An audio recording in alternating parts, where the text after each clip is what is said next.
Hey y'all, welcome back to my channel, and my name is Jazzy here, and today we're going to be talking about some realtor talk.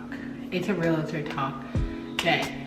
So today we're going to be talking about how do I actually qualify my leads, because the thing about it is you can get as many leads as you want from Zillow, HomeSnap, Realtor.com, Trulia. You can get leads from anywhere and everywhere, but if you're not screening your clients correctly, you're definitely not going to be able to make any sales, because you're going to be showing more than you're closing, and the goal is to close the deal.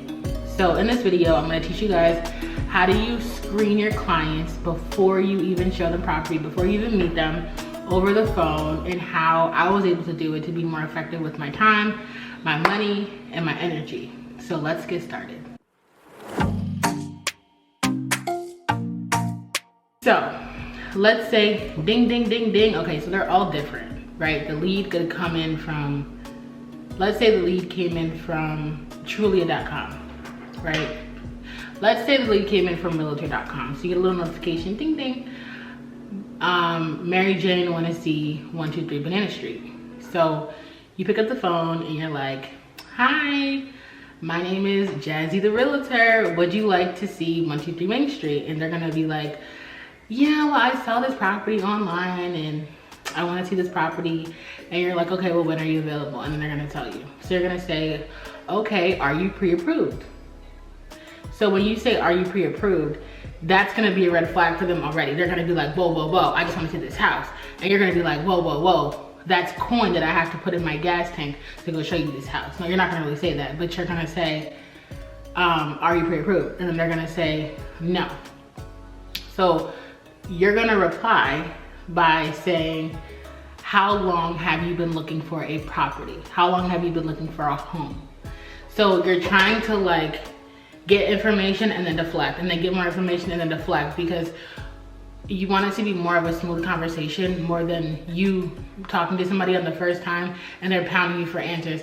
That's like you calling a car dealership and you want a car and you just want to know about the specific car and if you can see this car, and they're asking you how's your credit, you know, all this extra stuff, and you're like, buddy, I just want to know, is the car still in stock, and like, can I drive it because I think I might want it, right? So your goal is to kind of like go in hot and cold, hot and cold. So you ask them how long that they've been looking for a house, and they'll say, let's say for example, they say 3 weeks. So you say, oh, okay. So you're gonna ask them, have you physically seen any other properties physically yet with another realtor? And they'll say yes or no. They might say yes, I've been to open houses though. Or they might say yes, I've seen a few homes with other realtors. So then you ask them, are you officially working with those agents, because you don't want to step on their toes? Say it just like that. They say, oh, no, I just went to go see a few. So then you're gonna ask them, how come you want to buy a property? What is your why? Why do you want to buy? And then when they hesitate, that's out the door. Done. I already know they're not ready, because they would say something like, I need to move now because of work purposes. I'm tired of paying rent. I'm getting married. Like they'll have a why. If you don't have a why, there's no reason for them to be able to push forward to make something happen. There's like the showstoppers. What is it? The window shoppers. No, we don't want no window shoppers. We want them to be the showstoppers. So if they're not trying to buy, don't hesitate with me. Don't hesitate, because if you hesitate, I'm done. Close. So if they say, I need to move, and they have a why, then you're like, okay.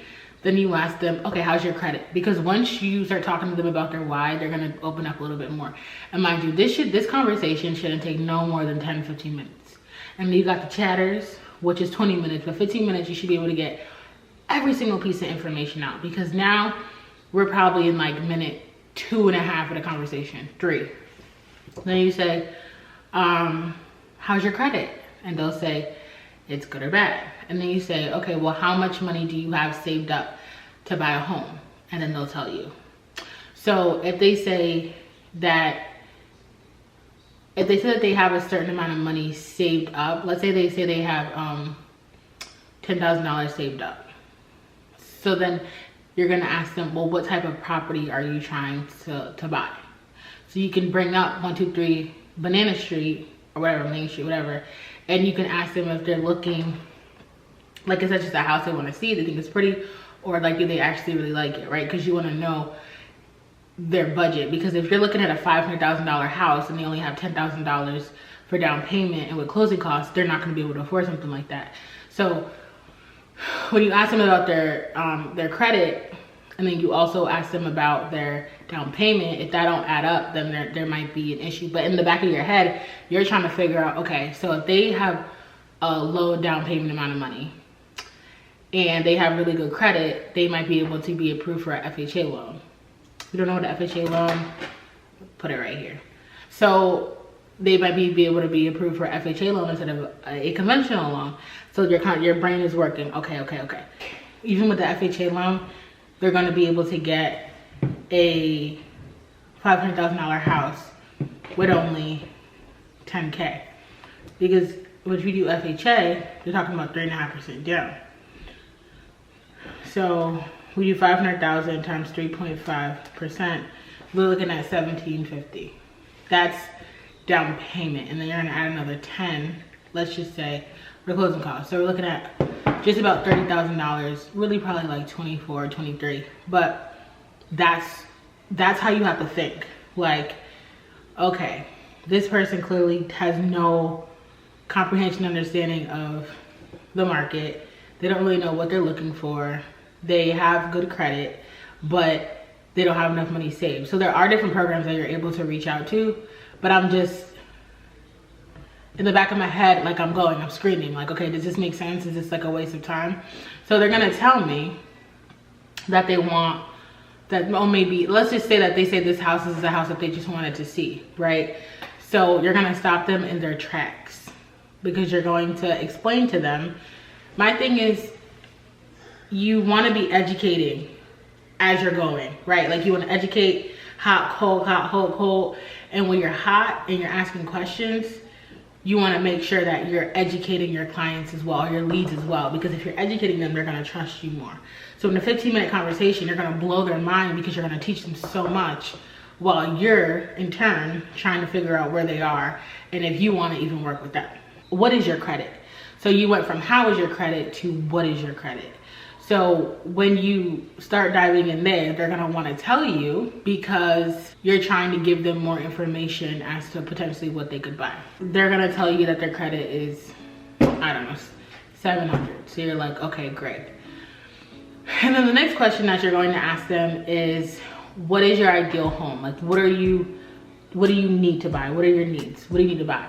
And they're gonna tell you, I'm looking for a single family house, 2 bedrooms, 2 bathrooms, and a backyard. And maybe in this market, wherever they live, the market that you're in, maybe that house is maybe $300,000 and they're trying to be crazy. Look at this $500,000 house that's in an amazing neighborhood.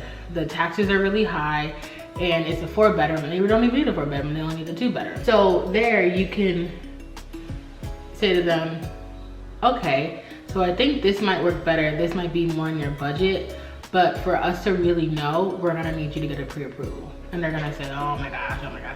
And they're gonna say, well, you do have good credit, but you need more money to put down, but I can't give you an exact amount on exactly what you need to put down to buy a home unless we're able to get you pre-approved. And we have to do that.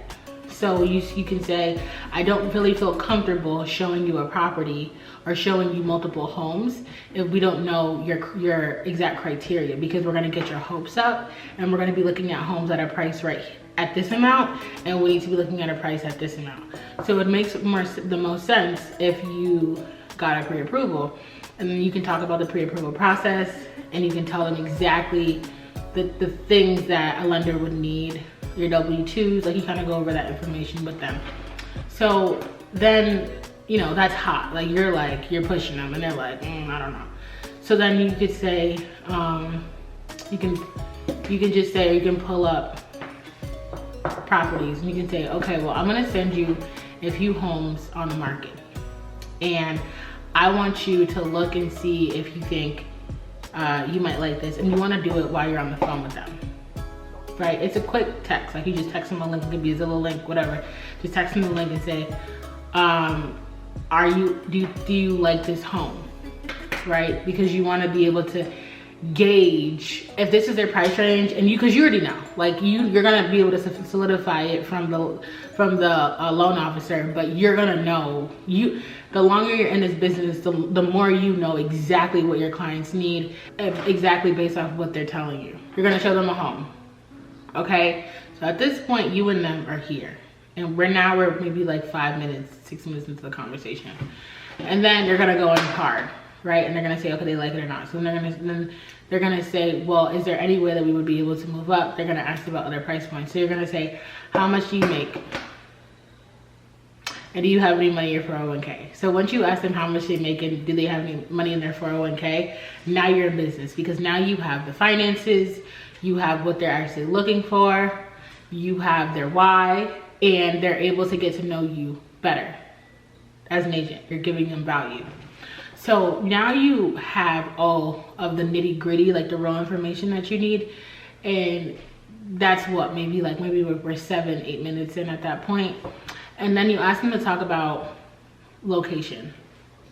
Like if this, sometimes certain cities are more expensive. So if we can't find you something in this city, are you willing to go to this city? Are you willing to go to this city? Are you willing to go 30 minutes away? Are you willing to go 45 minutes away? Where do you work? So not how much you make, but where do you work? So once they leave the conversation, you already know their life story. They don't want to have to pick up and go tell somebody else the same thing over and over and over and over again, especially if you're good, and especially if you're asking them all the right questions. They're going to want to work with you.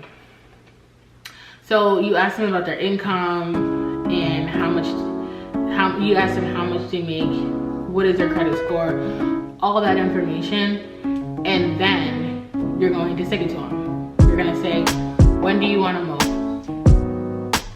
When do you want to move? And once you ask them when do they want to move, this light bulb just kind of like, doo. We'll ask them when they're ready to move. And when you ask them when they're ready to move, they might say now, right? And if they say now, that's great. Okay, we need to start looking now. You need to get your approval. You need to property on the market. Would you be available to get on the video call with the lender now or tomorrow? And their face is then if they say if they're not ready to buy a property now or in a month, you say, oh great, we need to start now because it takes 6 weeks to find a property. Let's say 7 weeks, so you gotta shop. And they're gonna be like, well, I'm not ready to move in a month, I'm ready to buy it. So you ask them why? Why will it take you a month? They're gonna say, okay, well, I have to pay for credit cards, I need to do this, I need to do that. And you'll say, okay, great, so let's put a plan together. So in 1 month, let's set a date for us to get on the phone with the lender. And in 2 weeks from now, I'm gonna give you a call so we can kind of catch up and see where you are in 2 weeks. And of course, they're gonna say yes. And we just follow up with them. And sometimes when they say they're ready in a month, they're really not ready in 1 month, they're really not ready in 2 months. And that's okay, but as long as you follow up, you're just screen somebody in about 15 minutes, 10 minutes. It's very simple, but you have to know the exact questions to ask and how to ask them. And I'm not saying you have to use like this hot or cold method, but you have to be able to facilitate a conversation where it doesn't feel like someone's trying for information, but you're trying to be as informative to them as possible. Your goal is you have to show that you're trying to be informative to them, but if they don't share their information with you, you're unable to help them in turn. Right? So the conversation kind of moved from I want to see this one property into let me help you find a property that's best for you. Right? That's your goal. So I hope you guys enjoyed, and I hope you guys liked this video. And if you did please like, comment, and subscribe, and have a great day.